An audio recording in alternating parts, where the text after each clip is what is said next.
বৃহৎ সমাবেশ এই পর্যায়ে বক্তব্য রাখছেন বাংলাদেশ জামায়াত ইসলামের ফেনী জেলার সংগ্রামী সেক্রেটারি, বাংলাদেশ ইসলামী ছাত্র শিবির ফেনী জেলার সাবেক বিপ্লবী সভাপতি জনাব অধ্যাপক আব্দুর রহিম।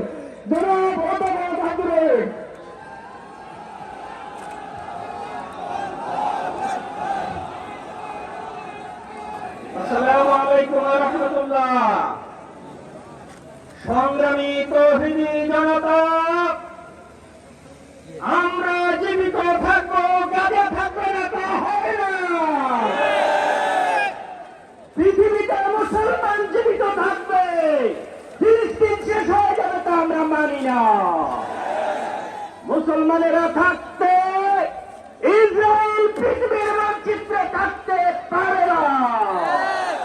সেই শপথ আজকে নিজের ময়দান থেকে আমরা নেব।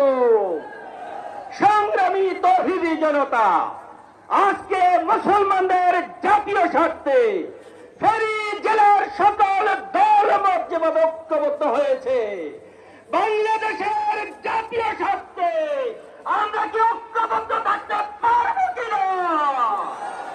আমরা ঐক্যবদ্ধভাবে বাংলাদেশকে এগিয়ে নিয়ে যাব। সাবিলুনা সাবিলুনা, তারিকুনা তারিকুনা। আসসালামু আলাইকুম ওয়া রাহমাতুল্লাহ। বাজেছে দামামা বাদরে আমামা, শির উঁচু করে মুসলমান দাওয়াত এসেছে নয়া জামানায়, ভাঙা কেল্লা উন্নয়ন।